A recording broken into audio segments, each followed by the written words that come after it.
ከለማ መመለስ ጀርባ የታሰበው ፖለቲካዊ አካሄድ። ጀዋርና ለማ ከጠቅላይ ሚኒስትር አብይ አህመድ ጋር ሆድና ጀርባ ሆነዋል ተብለው ስማቸው በከፍተኛ ሁኔታ ሲነሳ የነበረው ኦቦ ለማ መገርሳ ወደ አዲስ አበባ መምጣታቸው ተሰምቷል። ለማ መገርሳ ወደ ኢትዮጵያ በዚህ ሰዓት መመለሳቸውን ብዙ አንድምታ ተሰጥቶታል። ወደ ብልጽግና ፓርቲ ሊቀላቀሉ ይሆን ወይ ያስባለ ነው። ከዛም በተጨማሪ በቀጣዩ ብሔራዊ ምክክሩ ላይ ምን አይነት ሚና ይጫወቱ ይሆን የሚለውም ተጨማሪ ጥያቄ ነው። ለማና ጀዋርንስ ምን አገናኛቸው የሚለውንም ጉዳይ ለማየት እንሞክራለን። ለማና ጠቅላይ ሚኒስትር አብይ እውነት ተጣልተዋል? ይህ ምን ያህል እውነት ነው? ለማ ከብልጽግና ፓርቲ ጋር ተለያይተዋል? ለመሆኑ ከብልጽግና ፓርቲ ጋር መስራት ይችሉ ይሆን ብለንም እንጠይቃለን። አብይና ለማን ያለያዩ ፖለቲካዊ መስመሮች ሲቃኙ ለምን ለማ ተሰሚነት አጣዋሉ? የለማ ቡድን የሚባለው ስብስብ የህወሓትን የበላይነት የማስወገዱ ታላቅ ትግል በሚዘከርበት ታሪክ ውስጥ ትልቅ ቦታ ይዞ ሲወሳ የሚኖር ቡድን ነው። ይህ ቡድን ሀገራችን በለውጥ ወሊድ እንዳትሞት ያደረገ ባለውለታ ነው። የለማ ቡድን በስተመጨረሻው የህዝብን ትግል ባይቀላቀል ኖሮ የሀገራችን ዕጣ ፈንታ እንደ ሊቢያ ላለመሆኑ እርግጠኛ መሆን አይቻልም። የዚህ ቡድን መጠሪያ በስማቸው የተሰየመላቸው አቶ ለማ መገርሳ ኢትዮጵያዊነትን አንግበው ለውጥ እንደሻቱ ሲናገሩ የብዙውን ኢትዮጵያዊ ልብ በሐሴት ሞልተዋል። ኢትዮጵያን አጀንዳ አድርጎ መነሳቱ ከወደ ኦሮሞ ብሔርተኛ ፖለቲከኞች መንደር እምብዛም ያልተለመደ ስላልሆነ ነበር ደስታው። የሆነ ሆኖ የአቶ ለማ የድንገት ኢትዮጵያዊነት መንፈስና ይህን ጉዳይ ከሱስ ጋር አናጽሮ ያቀረቡበት መንገድ እኔን ጨምሮ አንዳንዶቻችንን ጥርጣሬ ላይ ጥሎን ነበር። ባህር ዳር ላይ ኢትዮጵያዊነት ሱሴ ነው ያሉት አቶ ለማ ከባህር ዳር ሲመለሱ አዲስ አበባ ላይ ከአራቱ ፓርቲዎች ሊቀመናብርት ጋር መግለጫ ለመስጠት በተቀመጡበት ደግሞ ኢትዮጵያዊነት በግድ የተጫነብን ስለሆነ ለመለማመድ ጊዜ ያስፈልገናል ሲሉ መሰማታቸው በግሌ ግራ አጋብቶኝ በለማ ስም የሚመጣ የተባረከ ነው በሚል ርዕስ በከተብኩት ጽሑፍ ነገሩን በጥንቃቄ ማየት እንደሚገባ በገባኝ መጠን ለማሳየት ሞክሬ ነበር ትላለች መስከረም አበራ ትዝብቷን ስትገልጽ። አቶ ለማ ከዚህች ቀን ንግግራቸው ሌላ ጥርጣሬ ላይ የሚጥል ንግግር አለመድገማቸው ኢትዮጵያን የሚለው ሰው እያደር እንዳያምናቸው ሆነ። ለውጡ ከተዋለደ በኋላ ብዙም ሳይቆዩ ከኦሮሚያ ክልል ርዕሰ መስተዳደርነት ወደ መከላከያ ሚኒስትርነት የመጡት አቶ ለማ ታዲያ ከህወሓት መባረር በኋላ ስለ ኢትዮጵያ ቀድሞ በሚናገሩበት ሁኔታ ሲናገሩ የተደመጡት ሚኒሶታ ላይ ከዶክተር አብይ ጋር ተገናኝተው ባደረጉት ንግግር ብቻ ነው። ኋላ ላይ የከተማ ፖለቲካን መቆጣጠር ወሳኝ ነገር በመሆኑ ከሶማሌ ክልል የተፈናቀሉ ኦሮሞዎችን አዲስ አበባ መሃልና ዳር ማስፈር ይዣለሁ ሲሉ የሚናገሩበት ቪዲዮ በዶክተር አብርሃም አለሙ ከኦሮምኛ ወደ አማርኛ ተመልሶ መውጣቱ፣ በዚህ ቪዲዮ የሚናገሩት ደግሞ ዶክተር አብይም ጭምር መሆናቸው ያለን ኢትዮጵያዊ አጀንዳ ነው ሲሉ እጅግ አምኗቸው ለነበረው ህዝብ ትልቅ ግራ መጋባትን የፈጠረ ነበር። ከዛ ወዲህ ለማ ከአደባባይ ጠፉ። ከእይታ በመጥፋታቸው ብቻ ሳይሆን ከኦሮሚያ ክልል ርዕሰ መስተዳደርነት መነሳታቸውንና በአደባባይ መታየት በመቀነሳቸው እስከ ሞት እከተለዋለሁ ካሉት ባልንጀራቸው ዶክተር አብይ ጋር እንደ ወትሮ እንዳልሆኑ መወራት ያዘ። በሌላ በኩል አብይና ለማ እጅና ጓንት ሆነው በኢትዮጵያ ብሔርተኝነት ስም ለኦሮሞ የበላይነት የሚሰሩ ተደርጎም ይወሰድ ነበር። እውነትና ንጋት እያደር ጠርቶ የዶክተር አብይና የአቶ ለማ የሐሳብ ልዩነት በራሳቸው በአቶ ለማ አንደበት ይፋ ሆነ። ይህ ልዩነት መከሰቱ ተፈጥሯዊ ቢሆንም ልዩነቱ የተከሰተበትን ምክንያት መመርመሩም አስፈላጊ ነው። ሀገራችን ተቋማዊ ዴሞክራሲን ያልገነባች በመሆኗ የፖለቲካው ዕጣ ፈንታ ስልጣን በተቆናጠጡ ሰዎች ፍላጎት፣ ስነ ልቦናዊ ሁኔታ፣ የግል ማንነት በእጅጉ የሚላጋ ነውና የአቶ ለማ ልዩነት ዴሞክራሲያዊ የሐሳብ ልዩነት ነው ተብሎ ብቻ የሚታለፍ ሳይሆን በትኩረት መተንተን ያለበት ጉዳይ ነው። አቶ ለማ ለቪኦኤ በሰጡት ቃለ ምልልስ ያስቀመጧቸው ሐሳቦች ለልዩነታቸው ዋነኛ የሆኑ ምክንያቶችን ያስረዳሉ። በዚህ ቃለ ምልልሱ አቶ ለማ ያነሱት አንደኛው ነጥብ ከሆነ ጊዜ ወዲህ ተሰሚነት የቀንሷል የሚል ነው። ይህ ተሰሚነት የቀንሷል የሚለው ነገር ህወሓትን ለመጣል በሚደረገው ትግል አቶ ለማ ዶክተር አብይ የኦህዴድ ሊቀመንበር እንዲሆኑ የፈለጉበትን ምክንያት የሚጠቁም ጭላንጭል አለው። አቶ ለማ ለዶክተር አብይ የኦህዴድ ሊቀመንበርነታቸውን የለቀቁላቸው እሳቸው የህዝብ ተወካዮች ምክር ቤት መቀመጫ ወንበር ስለሌላቸው ነበር እንጂ ይህ ቅድመ ሁኔታ ቢሟላላቸው ኖሮ ወንበራቸውን አሳልፈው ለሌላ ይሰጡ ነበር ወይ የሚለው አጠያቂ ነው። አብይ በወቅቱ የኦህዴድ ምክትል ሊቀመንበር መሆናቸው ደግሞ አቶ ለማ የሊቀመንበርነቱን ቦታ ለሌላ የኦህዴድ ሰው የመስጠታቸውን ሁኔታ ሩቅ ያደርገዋል። ከዚህ ቀጥሎ የሚመጣው ነገር ደግሞ የአቶ ለማና የዶክተር አብይ ጓደኝነት ነው። አቶ ለማ ዶክተር አብይን ለጠቅላይ ሚኒስትርነት ያበቃውን የኦህዴድ ሊቀመንበርነት ወንበር የመልቀቃቸው ውለታ ሁለቱ ሰዎች ያላቸው ጓደኝነትና የዶክተር አብይ የፓርቲ ጓዶቻቸውን በተቻለ መጠን እንደ ጸባያቸው አባብሎ ለመያዝ የሚያደርጉት ጥረት የለማ ልብ መሻከር ከገጻቸው ላይ እየተነበበም አብይ የኖቤል ሽልማቴን ለድህነት ጓዴ ለለማ ሰጥቻለሁ ማለታቸውን ልብ ይሏል ወዘተ ለለማ የሚሰጠው መልእክት ይኖራል። ይህ መልእክት ጠቅላይ ሚኒስትር አብይ የለማ ሌላኛው እጃቸው እንደሚሆኑ ለማ አድርግ የሚሏቸውን የሚያደርጉ እሽባይ እንደሚሆኑ የማሰብ ሳይሆን አልቀረም። አቶ ለማ የጠቅላይ ሚኒስትርነቱን መንገድ ጥርጊያ የሆነውን የኦህዴድ ሊቀመንበርነት ለአብይ አመቻችቶ የማቅረባቸው ውለታም በለማ በኩል ለተጠበቀው የአብይ እሽባይነት እንደ አንድ ምክንያት ተደርጎ ሊወሰድ ይችላል። ተሰሚነቴ ቀንሷል የሚለው አባባል አቶ ለማ ባሰቡት ልክ አብይን መዘወር ያለመቻልን ቅሬታ ያዘለ ነገር አለው።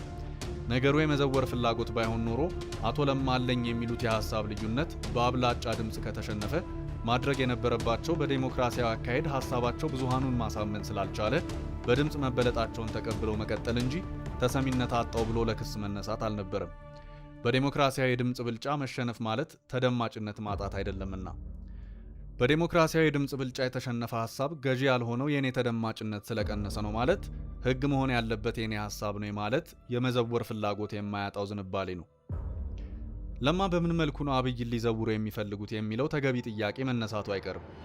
የዚህ ጥያቄ መልስ የሚገኘው ደግሞ የኦሮሞ ሕዝብ ቆጥሮ ያስረከበንን ጥያቄ ሳንመልስ ቀረን የሚለው የአቶ ለማ ንግግር ውስጥ ነው።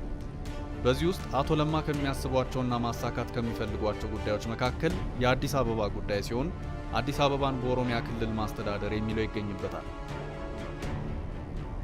ለማ ብልጽግናን መቀላቀል ይችላሉ? ለማና ጀዋር በአዲስ መልክ። ከዓመታት በፊት የኦሮሚያ ብልጽግና ፓርቲ ኮንፈረንስ እያካሄደ ነበር።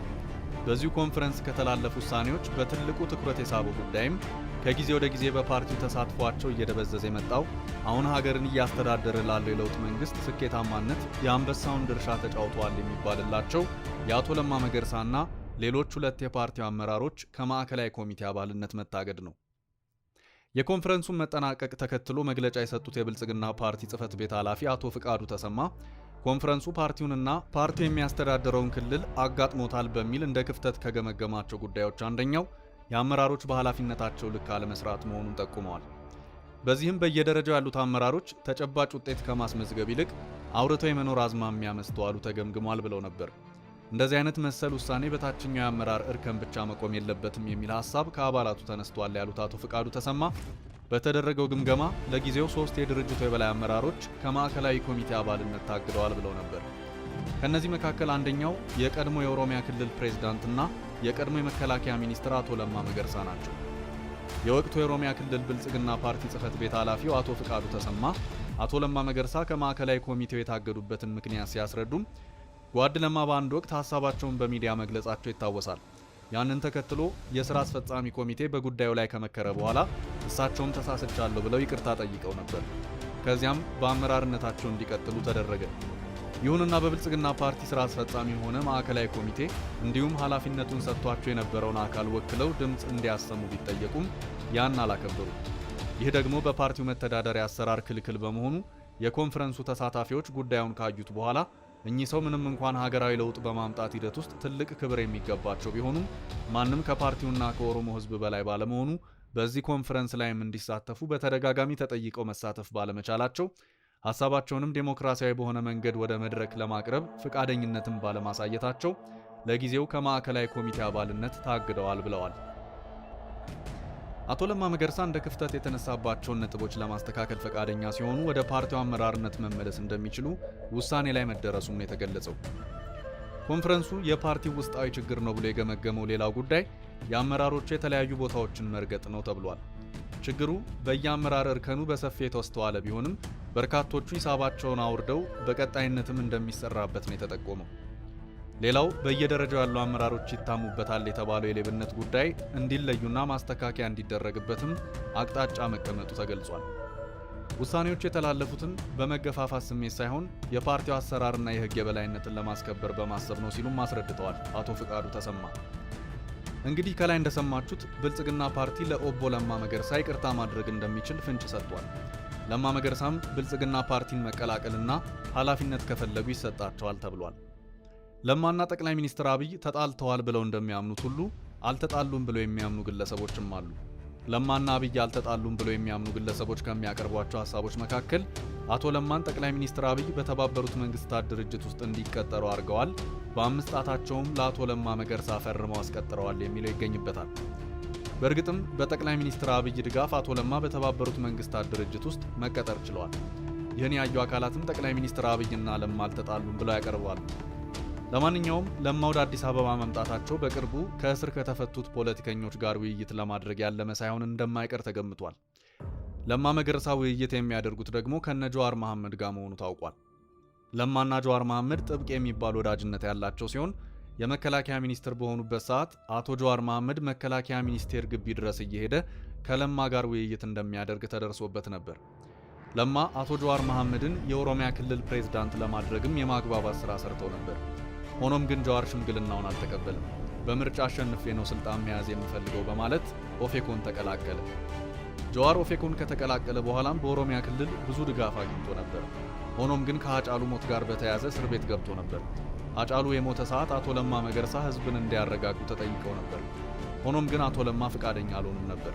ዛሬ በአጫሉ ሞት ምክንያት ታስሮ የነበረው ጀዋር መሐመድ ከእስር መፈታት ችሏል። ለማም ከወዳጃቸው አቶ ጀዋር መሐመድ ጋር ውይይት ለማድረግ ተከስተዋል። ውይይታቸውም በቀጣዩ ሀገራዊ ምክክር ዙሪያ እንደሆነ ለማወቅ ተችሏል። በሀገራዊ ምክክሩ ላይ ምናልባትም አቶ ለማ ሽማግሌ ሊሆኑ ይችላሉ የሚል ግምት የሰጠም አለ። ኦፌኮ በብሔራዊ ምክክሩ ዙሪያ ለህዝብ ተወካዮች ምክር ቤት ቅሬታውን አቅርቧል። ያቀረበው ቅሬታም የህዝብ ተወካዮች ምክር ቤት ገለልተኛ ነው ብለን ስለማናምን ነው ብሏል። የህዝብ ተወካዮች ምክር ቤት በዋናነት የገዢው ፓርቲ ድምጽ ብቻ የሚንጸባረቅበት እንደሆነ የጠቀሰው ኦፌኮ ሌላ አማራጭ ተፈልጎ ፍጹም ገለልተኛ የሆነ አካል ኃላፊነቱን እንዲይዝ የሚጠይቅ ደብዳቤ ለምክር ቤቱና ለጠቅላይ ሚኒስትር ጽህፈት ቤት ማስገባቱን ገልጧል። ፓርቲው ጨምሮም ብሔራዊ ምክክሩ ነፍጥ ያነሱ ኃይሎችን ጭምር ካላካተተ የሚፈለገው ውጤት ይገኛል የሚል እምነት እንደሌለው ገልጿል። ለማ አሁን ፓርቲ የላቸውም። ኦፌኮን ለማን ለኮሚሽነርነት ይመርጥ ይሆን ወይስ አቋማቸውን ካስተካከሉ ስልጣን ሰጥቼ ወደ ቀድሞ ማዕረጋቸው መልሳለሁ ያለው ብልጽግና ለማን ወደ ብልጽግና ይመልስ ይሆን? ይህን ቀጥለን የምናየው ይሆናል። አሁን ግን ሁሉም ውይይት ላይ ናቸው። ውድ ቤተሰቦቻችን ለዛሬ ያዝንላችሁ ርዕሰ ጉዳዮች እዚህ ላይ ቋጨን። ላይክ፣ ሼር እና ኮሜንት በማድረግ ለቻናላችን ድጋፋችሁን መግለጽ እንዳትዘነጉ እያልን ከሌሎች መረጃዎች ጋር ደግመን እስክንገናኝ ቸር ያሰማን ስንል ተሰናበትን።